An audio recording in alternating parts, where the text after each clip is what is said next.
네, 반갑습니다. 오늘은 11월 이제 13일 목요일 본문입니다. 에스라 9장 1절부터 8절까지 말씀, 하나님의 말씀에 떠는 자, 하나님의 말씀에 떠는 자라는 제목으로 우리 하나님의 말씀 나누도록 하겠습니다. 자, 먼저 1절입니다. 이 일 후에 방백들이 내게로 나와 이르되, 자, 이 일 후에 이런 말씀들이 되게 중요해요. 항상 제일 첫 구절들. 어떤 일이죠? 그러니까 처음 앞에서 이 일 후에는 예를 들면 성전이 완공된 다음을 이야기했었거든요. 이제 오늘 본문의 이 일 후에는 뭡니까? 8장에 보면 이제 드디어 귀환을 한 거죠. 그 먼 길을, 우리 어제 본문 기억나시죠? 거기서 이제 함께 갈 자들을 모았는데, 레위 사람들이 하나도 없었고, 그래서 그 가운데에서 에스라가 한탄하고 있었을 때 하나님께서 그 은혜 가운데 다시금 그 아하와 강가에서 사람들을, 그 느디님 사람들을 또 찾아서 그들과 함께 같이 귀환하게 하셨고, 물론 1차 때보다 훨씬 적은 인원이지만 하나님이 은혜 주신 가운데 그들과 함께 같이 그 먼 길을 귀환해서 그 예물들을 각각 맡고 그것들을 가지고 온 이야기를 어제 우리가 살펴보았습니다. 그래서 그렇게 이제 귀환을 하게 되었습니다. 그러면 이 귀환 공동체가 얼마나 귀합니까? 그쵸? 근데 그 가운데 이제 그 뒤에 이야기들을 함께 같이 살펴볼 텐데요. 이후에 방백들이 내게로 나와 이르되 이스라엘 백성과 제사장들과 레위 사람들이 이 땅 백성들에게서 떠나지 아니하고 가나안 사람들과 헷 사람들과 브리스 사람들과 여부스 사람들과 암몬 사람들과 모압 사람들과 애굽 사람들과 아모리 사람들의 가증한 일을 행하여 그들의 딸을 맞이하여 아내와 며느리로 삼아서 거룩한 자손이 그 지방 사람들과 서로 섞이게 하는데 방백들과 고관들이 이 죄에 더욱 으뜸이 되었다라고 얘기합니다. 우리가 하나님의 말씀이라고 하지만 성경은 각각의 하나님의 그 사람들을 사용하셔서 사용했다고요. 그러니까 어, 각각의 그 사람들의 인식에는요, 사실 어느 정도의 그 온전치 못함들이 항상 있어요. 그러나, 그래서 우리가 성경을 보면 하나님이 다양한 사람들을 통해서 하나님의 말씀을 기록하시고, 그 가운데엔 연약한 점들이 있기에 같은 이야기를 여러 사람들의 이야기를 통해서 또다시 반복하는 것을 봅니다. 그러니까 에스라는 보면은, 이제 에스라의 이야기를 보면, 마치 이방 여인과 결혼하는 것 자체가 죄인 것처럼 약간 기록이 되어 있기는 해요. 그리고 실제로 성경에 보면은 이제 하나님이 신명기나 레위기에 보면요. 가나안에 들어가서 제일 하지 말아야 될 것 중에 하나를 통혼으로 기록을 하기도 하세요. 근데 우리가 그런 관점에서 성경을 읽다 보면은 좀 어이없는 곳들이 있어요. 왜냐면은 이방 여인과 결혼을 한 것에 대해서 전혀 언급하지 않고 아무렇지도 않게 살아가는 사람들이 또 동시에 있거든요. 예를 들면 창세기 38장 2절에도 보면은 유다가 그냥 그 이방 여인과 결혼을 해서 그냥 사는데 그것에 대한 지적이나 그런 것이 없어요. 요셉도 마찬가지죠. 요셉도 애굽에 팔려가서 이방 여인과 그냥 결혼을 합니다. 그러니까 우리가 본질적으로 생각해봐야 할 것들은 그래서 늘 이런 것들이에요. 그러니까 하나님이 진짜 하지 말라고 한 게 이방 여인과의 결혼이었을까라는 것이죠. 그러니까 결혼을 통해서 하나님이 추구하고자 하는 것이 사실 있기 때문에 그런 것들이거든요. 그러니까 어,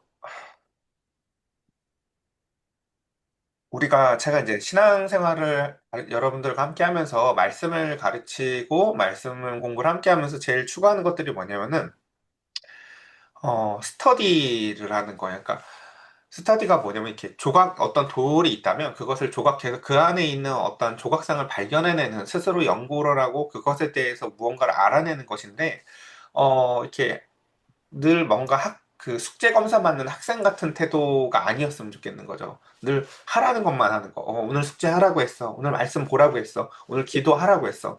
그러니까 뭐 하라고 해서 하는 게 나쁜 건 아니죠. 물론 하라고 하는 거 하는 것도 참 좋지만 그것이 말하고자 하는 것을 파악하지 못한 채 성숙하지 못하면은 평생 나는 오늘 이거 했어 밖에 모른다고요. 그러니까 제가 이렇게 이야기하는 원인이 뭐냐면은 이방 여인과 결혼하지 않는다고 다 되는 게 아니기 때문에 그래요, 사실요. 그리고 하나님이 이방 여인과 결혼하지 말라고 한 목적에 대해서 우리가 더 깊이 생각해 볼 수 있어야 된다라는 것입니다. 일단 오늘 요 얘기 넘어가 볼게요. 그래서 에스라는 이방 여인과 결혼하는 것 자체를 불신실로 규정을 짓습니다. 이게 그러니까 우리는 말씀이 사실 각각의 상황에 되게 적용이 다양하게 되거든요. 그러니까 때라는 게 있다고요. 때라는 게. 그러니까 저희 딸들이 혹은 아이들을 키우면서 아이들이 그런 것에 혼란스러워 하거든요. 전에는 된다고 하더니 왜 지금은 안 돼? 라고 얘기를 하면요. 대부분 그 일의 문제가 아니라요. 그 때의 문제인 경우가 많아요. 얘가 지금 때를 구별을 못하는 거죠. 지금이 그럴 때가 아닌데. 라는 것들처럼 어떠한 상황에 대한 절대적 규정이 있는 것이 아니라 하나님은 그 상황 가운데에서 갖고 있는 다양한 마음들이 있으시다라는 것입니다. 한 사람만 더 예를 들어볼까요? 어, 우리가 요나서에서도 보면 그래요. 하나님이 그 가운데에서 하나님이 그때 보면 요나라는 선지자가요. 역대기에 살짝 나오긴 하는데 사실 굉장히 훌륭한 선지자로 그 당시에는 표현이 돼요. 어떤 관점에서 이스라엘 선지자로서는 굉장히 요나가 훌륭한 선지자예요. 근데 문제는 뭐냐면 하나님이 저 아스루의 니누에라는 곳에도 하나님의 인애의 마음을 갖고 있다는 것을 발견하면서부터 하나님으로서는 사용하기 어려운 선지자가 되어져요. 근데 놀랍게도 하나님은 그 일을 그 사람한테 시켜요. 너 이스라엘에서도 훌륭하게 선교했던 것처럼, 훌륭하게 사역했던 것처럼, 저 니느웨로 갈 선지자로서 나는 너를 택했다라고 말씀하신다고요. 그때에서야 비로소 우리는, 우리 자신의 어떠함을 발견한다고요. 아, 내가 되게 훌륭한 자인 줄 알았는데, 하나님의 일과 하나님의 관점에 있어서 얼마나 어떤 차이가 벌어나는 존재인지를 우리는 동시에 발견하게 됩니다. 그러니까 우리가 그래서 그런 얘기들을 하잖아요. 교회에서는 좋은 성도인데 집에 가면은 이런 말들을 하죠. 왜요? 그러니까 교회에서 하나님하고 우리하고 만나는 접점과 그 가운데서 이제 가정에 가서 더 확장되어진 접점의 차이가 그런 곳에서 나타나기 때문인데요. 그 가운데 오늘 이 얘기를 조금 더 살펴보도록 할게요. 그래서 에스라가 이제 에스라의 이야기를 다시 본문으로 돌아와서 보면 그렇죠. 힘들게 그 애초에 출발을 하려고 했는데 하나님이 그 은혜 가운데에서 그들을 살펴보게 하셨고 그들 가운데에서 레위인이 없다는 거. 그래서 성전 봉사자들이 하나도 없다는 그 허탈감. 그쵸? 여러분 생각해 보세요. 이걸 뭐 어떻게 얘기할까? 천국 입구에서 자 이제 우리 모입시다 하고 들어가려고 봤는데 내가 신앙 좋다고 생각했던 사람이 하나도 없었다고 생각을 해봐요. 그쵸? 그게 얼마나 허탈해요. 그 맨날 교회에서 봉사하던 그 권사님들 하나도 안 보이고 그쵸? 그런 것들처럼 레위인이 하나도 없다는 것에 대한 허탈감에 빠졌을 때 하나님이 그들에게 은혜를 주셔서 느디님 사람들로 채워주셨고 그들과 함께 같이 힘들게 이곳에 왔잖아요. 그쵸? 그래서 다시금 예배를 드리고 제사를 드렸다고요. 그런데 이곳에 와서 그들이 또다시 하는 게 뭐예요, 보면요? 또 이방 여인들과 통혼하면서 하는 때에 맞지 않는 짓을 하는 거예요. 그러니까 이방 여인들과 결혼 자체가 문제가 아니라 그 가운데서 지금의 우리의 상황을 인지를 잘못하고 있는 거죠. 이제 다 괜찮은 것처럼. 그렇죠? 그래서 그것에 대해서 그 하나님은 에스라에게 하나님이 가지신 그 파토스, 하나님의 감정을 하나님이 에스라에게 부어주십니다. 내가 지금 내 마음이 어떤지 아니? 라고 하면서 말입니다. 그러자 에스라야는 이렇게 반응을 합니다. 내가 이 일을 듣고 속옷과 겉옷을 찢고 머리털과 수염을 뜯으며 기가 막혀 앉으니 라고 얘기합니다. 그러니까 지금 상황에 대한 하나님의 마음이요. 에스라에게만 임하여져 있는 것이에요. 그러니까 어, 이기적인 존재들은 우리가 우리 할 거 했잖아. 그러니까 우리 아이들 키워보면 맨날 그러거든요. 애들이 뭐 게임하고 싶고 핸드폰 하고 싶으면 항상 이렇게 딜을 넣죠. 뭐라고요? 나 아까 공부했으니까 게임해도 되지? 나 지금 뭐 했으니까 뭐 해도 되지? 자기 생각밖에 못하죠. 이들 이렇게 얘기할 수 있을 거예요. 그 먼 길을 돌아왔으니까 이 정도는 괜찮지 않을까? 내가 이렇게 했고 성전도 이렇게 임했고 애초에 처음에 출발하겠다고 했을 때 오는 사람도 별로 없었는데 우리 이 정도 일도 했는데 이 정도는 괜찮지 않을까? 라고 하나님 앞에 어린아이처럼 거래를 하려고 했는지도 모르겠어요. 그러나 지금 하나님은 말씀하시죠. 애초에 그 이방 왕의 마음에 인애를 베풀었고 그 가운데서 선지자를 통해서 내가 너희들을 인도했고 그 가운데서도 허상만 가득해서 레위인이 하나도 없던 너희들에게 느디님 사람들을 통해서 너희들에게 은혜를 채워줘서 지금 여기까지 데리고 왔는데 너희가 지금 그게 그럴 때니? 라는 게 하나님의 관점이라는 거예요. 그러니까 우리가 이기적인 그 존재와 하나님이 그 가운데서 전체적인 맥락이 얼마나 큰 차이를 갖는지 아시겠죠? 그래서 또다시 지금 이제 에스라는요, 자발적인 수치에 빠집니다. 어떻게 해요? 옷을 찢습니다.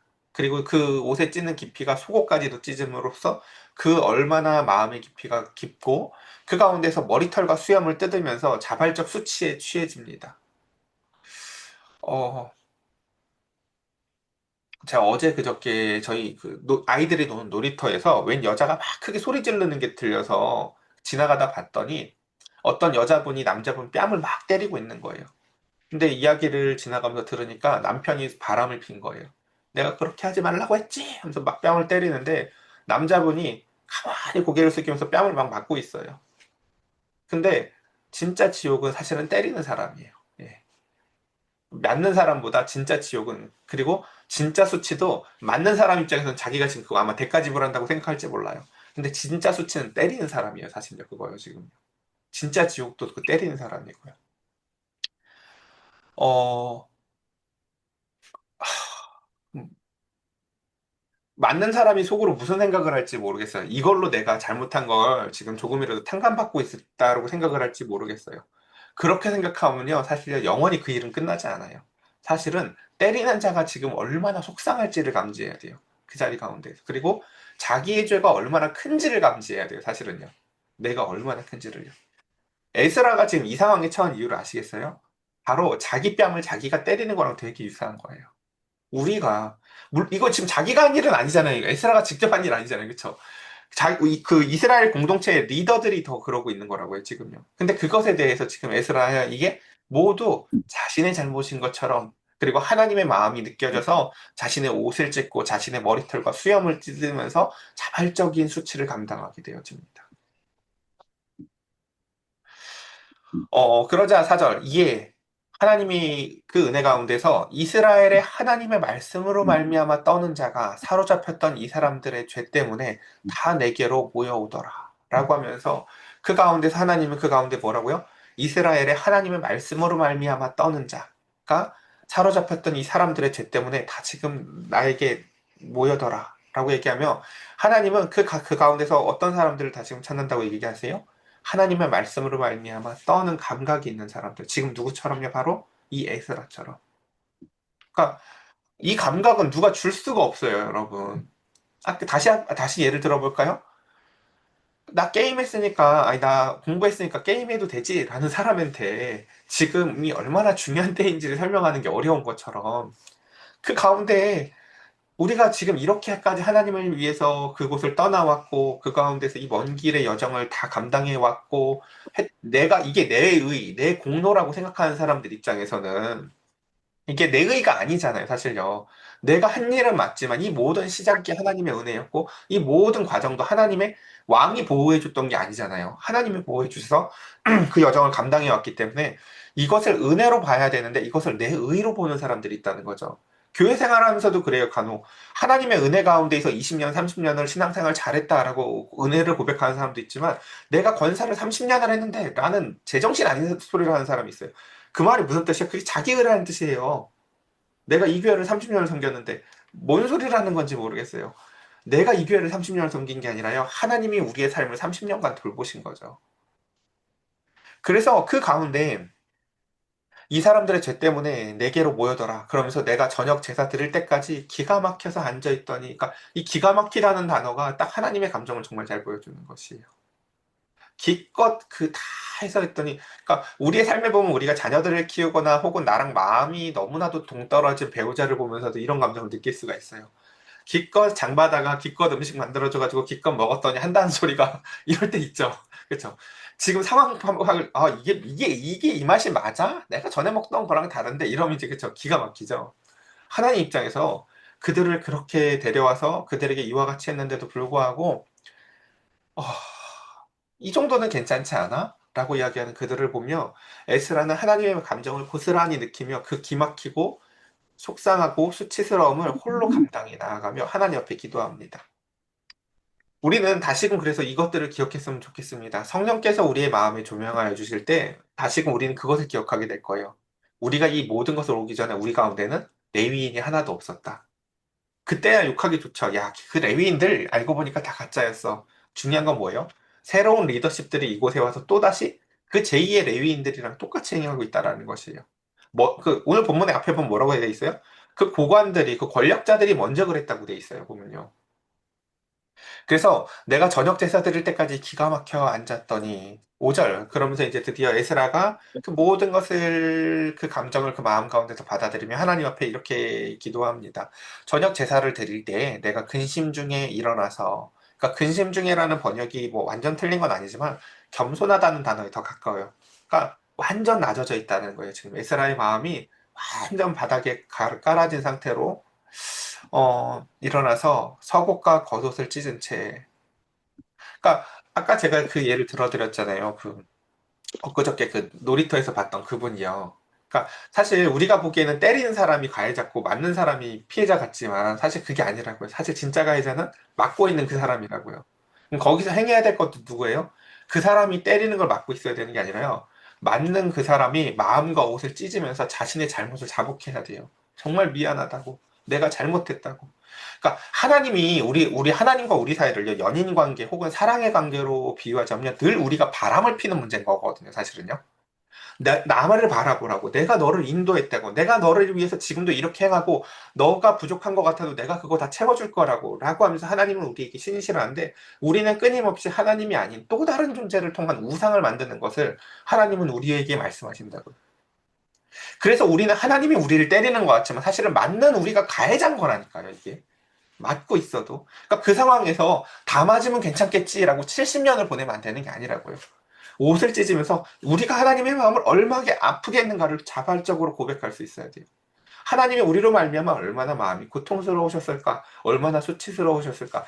창세기 6장에 그와 비슷한 말씀이 등장하는데요. 일단 이 얘기 읽고 한번 보도록 할게요. 그래서 그 에스라는 근심 중에서 일어나 속옷과 겉옷을 찢은 채로 무릎을 꿇고 나의 하나님 여호와를 향하여 손을 들고 말하기를 나의 하나님이여 내가 부끄럽고 낯이 뜨겁다라고 얘기합니다. 뭐가 부끄럽고 뭐가 낯이 뜨거울까요? 그 죄가 부끄럽고요. 그 허물들이 너무나 수치스러워요. 그러니까 성령이 일하시면 제일 먼저 하는 일이 뭐냐면요. 바로 빛을 비춰주셔서요. 이것을 우리에게 보게 만드세요. 이게 치사한 게 아니라고요. 마치 뭔가 우리 배우자들끼리나 혹은 그 치사한 어떤 사람이 맨날 옛날 일 가지고 너 옛날에 그랬잖아. 이러는 게 아니라고요. 하나님이 우리에게 이와 같은 그 성령의 조명하심을 통해서 하시는 일은 뭐냐면요. 마치 옛날 죄를 계속 캐묻는 것이 아니라 지금의 우리의 현실을 알게 자각하게 해주시는 것이라고.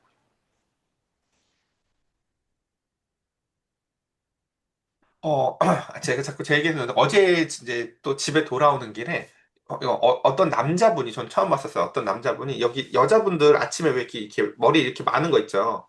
그렇게 큰 거 처음 봤어요. 엄청 큰 막 큰 거를 제가 처음 보는 크기였어요. 엄청 큰 머리 많은 거를 이렇게 말고 집 앞에서 나아가는 어떤 남자분을 봤거든요. 그래서 그분을 저랑 지선이랑 같이 보고 저게 지금 모르는 걸, 그러니까 지선이는 모를 리가 없다고 생각하는 거, 저는 저거 모르고 저러고 가는 거라고 생각을 했어요. 저거 모르는 걸 거예요, 저거 분명히. 핸드폰 하면서 막 아침에 이러고 가요. 남자가 그런 거 쓰는 거 전 처음 봤어요, 일단. 근데 너무 말해주고 싶은 거예요. 처음 본 사람이지만 너무 말해주고 싶었는데, 어, 그쵸. 이게, 뭐, 그 정도도 우리가, 그쵸. 나는 모르지만 남들은 다 보는 거잖아요. 그쵸. 나는 모르지만, 나는 모르니까. 근데 하나님 앞에 죄는 바로 그와 같은 모습일 거예요. 하나님 앞엔 너무 뻔히 보이는 거거든요. 겉과 속이 다르고 그 가운데서 우리의 연약함과 정말 우리의 그 가벼움 있잖아요. 금방 좋다고 했다가 금방 시들어버리고 하는 그 우리의 그 참 일상의 가벼움을 하나님은 우리를 다 바라보고 계십니다. 그래서 우리 시편 62편에도 기억나시죠? 우리는 하나님의 사랑을 조금만 받으면 양은 냄비처럼 막 난리를 친다고요. 주의 사랑이 어쩌고 저쩌고. 근데 그 사람이 하나님을 바라보니까 하나님은 어떻게 사랑하고 있어요? 잠잠히 사랑하고 계시다고요. 그래서 하나님은 나만큼 안 좋은가? 라고 의심할 수 있지만 그게 아니라 우리는 또 요란을 떨면서 하나님을 향해서 금방 등질 수 있지만 하나님은 잠잠히 우리를 끊임없이 우리가 바람을 필 때도 우리가 어떤 상황 가운데 있을 때도 우리를 사랑하는 방식으로 사랑하신다라는 것을 그 시인이 깨닫는다고요. 그래서 나도 이제는 잠잠히 하나님을 사랑하기 원한다고요. 신실하게 하나님을 사랑하게 된다고요. 그것처럼 그 가운데서 에스라는 부끄럽고 낯이 뜨거워서 감히 나의 하나님을 향하여 얼굴도 들지 못합니다. 하나님의 얼굴을 볼 자신이 없어요. 그리고는 이렇게 얘기를 합니다. 우리의 죄악이 많아서 정수리에 넘치고 우리의 허물이 커서 하늘에 미침이니이다. 라는 감각을 가져요. 여러분 이런 감각 느껴본 적 있으세요? 죄가 가득해서 내 머리끝까지 차는 느낌. 죄가 가득해서 이 온 땅 만물과 하늘까지 가득 찬 느낌. 이 느낌을 하나님은 창세기 6장에서 사실 말씀하셨어요. 노아 때 하나님께서 세상을 바라보는데 이 사람들이 그 하나님의 아들들이 그 권력자들이 그 가운데서 여인의 딸들을 지 마음대로 취하고 온 세상에서 그 가운데서 죄악되게 살아갈 때 하나님이 뭐라고 말씀하세요?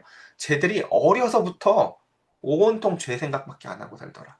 라고 하면서 이 땅에 죄악이 가득 찼더라, 관영하더라 라고 표현한다고요. 지금 그 하나님의 감각을 창세기 6장에서 말씀하셨던 하나님이 느꼈던 감각을 에스라는 자기가 느낀다고 얘기를 해요. 하나님 이런 것들을 이렇게 느끼면서도 이 땅을 사랑하시고 이 땅에 자기 자신을 희생하셔서 우리를 위해서 오시는 분이 바로 하나님이라는 것입니다. 자, 우리는 그런 말을 잘하잖아요. 내가 이만큼 사랑했는데 잘못된 반응이 오면 해봐야 내가 무슨 소용이 있어. 백날 해줘봐야 고마운 거 하나도 모르더라. 라고 우리는 반응할지 모르겠어요.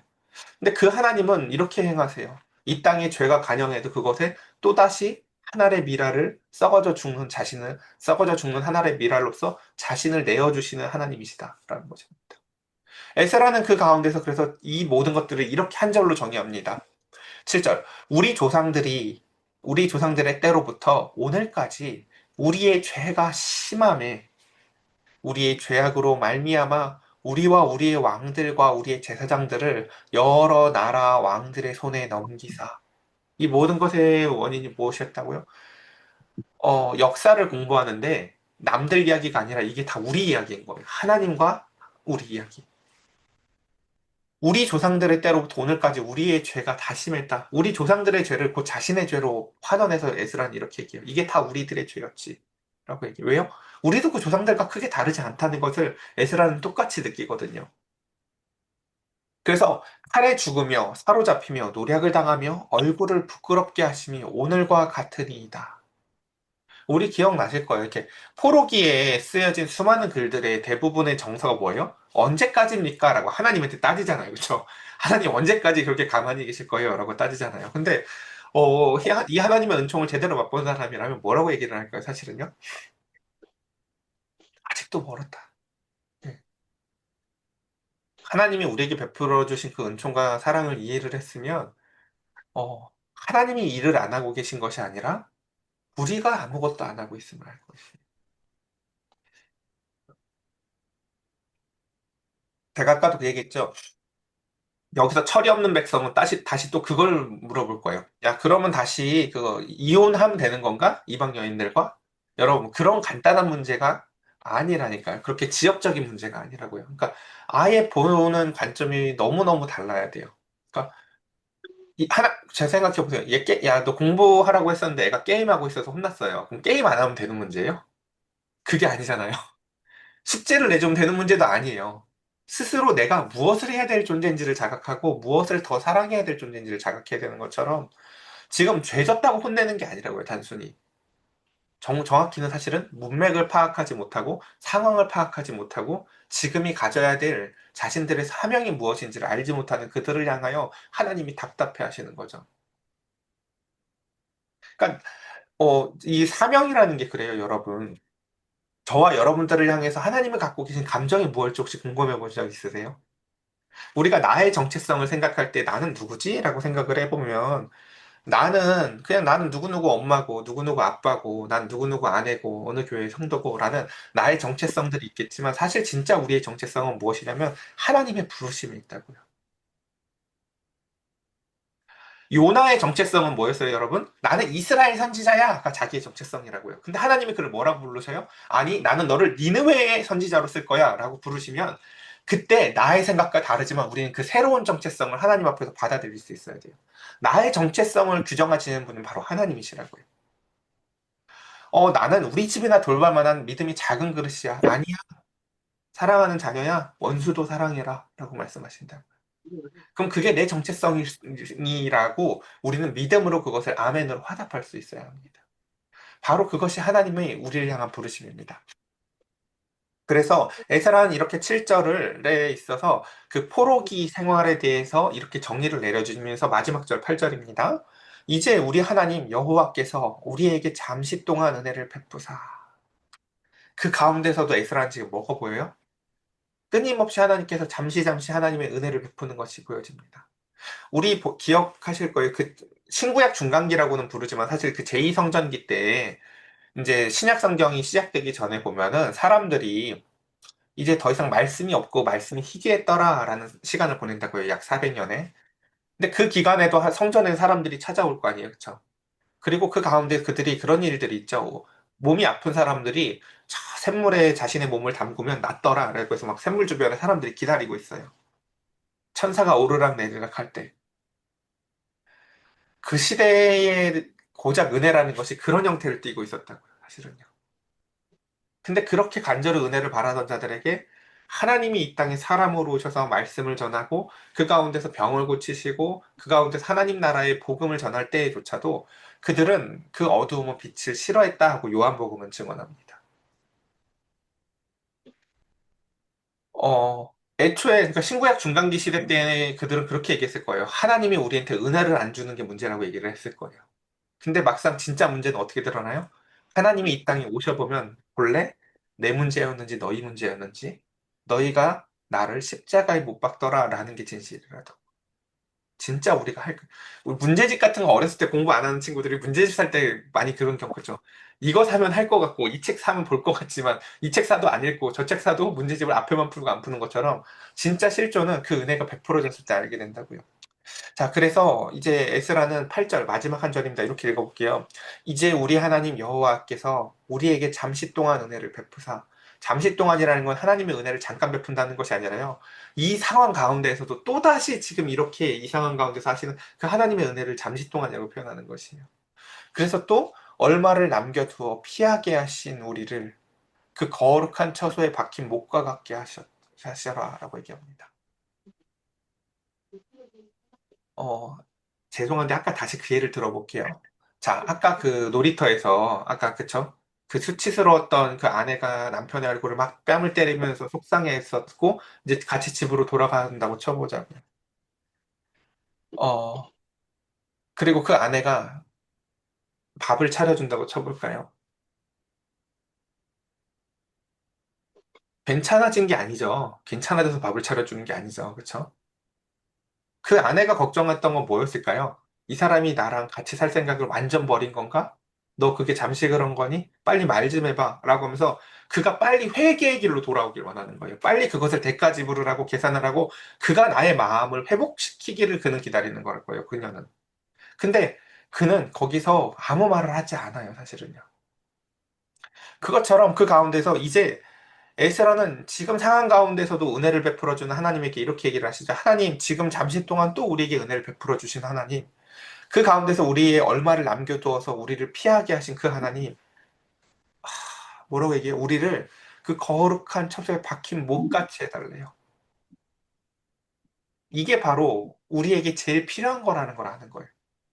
그 거룩한 처소에 박힌 못 같게 해라는 게 무슨 뜻인지 아시겠어요? 바로 신실하게. 아까 시편 62편으로 따지면요. 잠잠히 하나님을 사랑하는 존재로 우리를 변화시켜 달라고 요구합니다. 그래서 우리 하나님이 우리의 눈을 밝히사 우리가 종로를 타는 중에 조금 소생하게 하셨나이다. 지금 이 모든 은총이 다 무엇이에요? 하나님이 잠시나마 우리의 눈을 밝혀서 일어난 일이지, 우리가 그 중에서 제일 괜찮은 사람들이 모인 거라고 설명하지도 않아요, 사실은요. 자, 오늘 말씀은 이렇게 정리를 해봤습니다. 오늘 조금 무거운 말씀이긴 했지만, 가장 필요한 이야기인 것 같기도 해요. 우리가 세상에 많은 질환들이 있어요. 뭐, 우울증이든 다양한 병들이 있지만, 사실 그것들은 뒤에 증이라고 붙었다라는 표현이 뭐냐면, 이건 증상이라는 뜻이에요. 증상은 마치 안내 문구 같은 거예요. 이 사람 좀 뭔가 문제가 있어. 이 사람 좀 어디가 마음이 힘들어라는 증거예요. 그러니까 증상 자체가 병이 아니라니까요. 증상은요, 우리에게 있어서 소개하고 안내해 주는 거예요. 그럼 그 증상을 따라 들어가서 무엇을 가는 거예요? 실존을 봐야죠. 아, 이 사람 앞에 이런 진짜 병이 있구나라고요. 그러니까 우울증 자체가 병명으로 쓰는 게 사실 애매해요. 병명이 아니라 그거는 그쵸. 그러니까 각각 그래서 우리가 우울증 환자라는 말이 통용되지 않는 이유 중에 하나가 뭐냐면 가보면요 병명이 달라요 다요. 원인들도 너무 다르고요. 그런 것들처럼 하나님이 우리에게 있어서 말씀하시는 죄의 모습들과 각각의 여러 가지 다양한 문제들이 있지만 하나님은 먼저 우리에게 이렇게 얘기하시죠. 어, 그 빛을 비춰주셔서 하나님의 마음이 어떤지를 알게 하셔서 그 가운데서 내 마음이 어떤 줄 아니? 지금 하나님의 마음이 어떤지를 아는 에스라는 뭐라고 얘기를 하죠?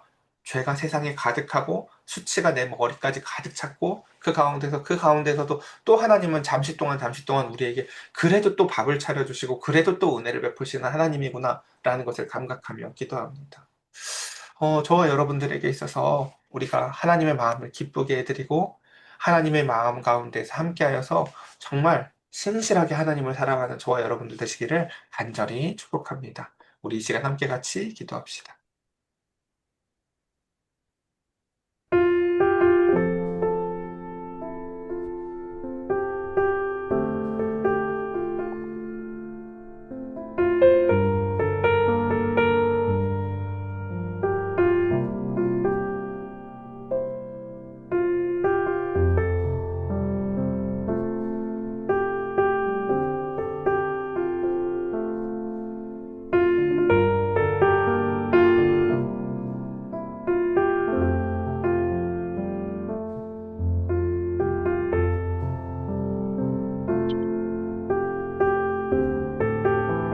나의 죄를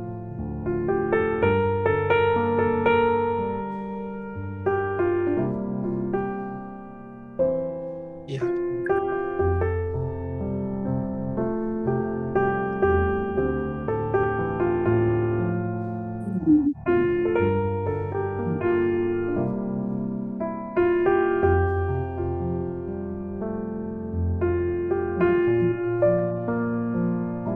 하나님의 제가 정말 신실하게 보이는 하나님 하나님 사랑합니다.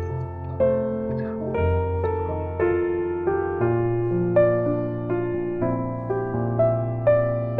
마음이어서 마음에서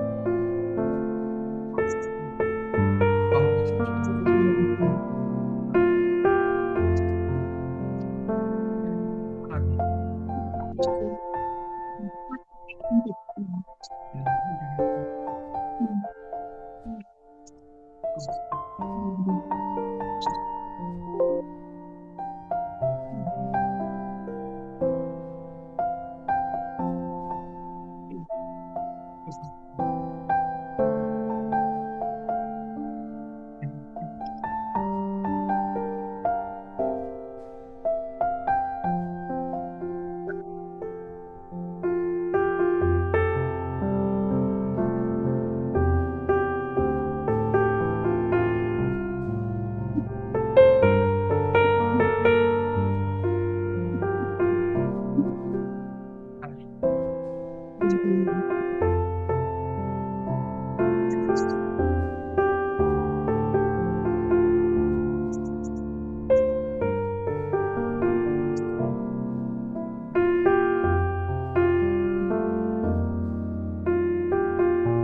제가 기도드리겠습니다.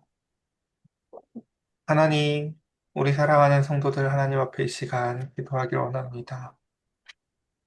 내 친구들도 다 그래. 다른 애들은 더 나쁜 애들도 있어. 라는 어린아이의 어리석음처럼. 그래도 남들보다는 낫지. 그래도 나는 잘하려고 한 거야. 라는 연약한 변명들이 아니라 이 시간 우리 하나님의 마음과 우리의 마음을 대조하여 볼 수 있는 은혜를 더하여 주시옵소서. 세상과 내가 간 곳이 없게 하시고 오직 구속하신 주님의 마음만 보이게 하여 주시사 하나님의 마음과 우리의 마음이 대조되어지게 하시고 하나님의 신실함처럼 우리의 마음도 신실하여지기를 주님 소망합니다.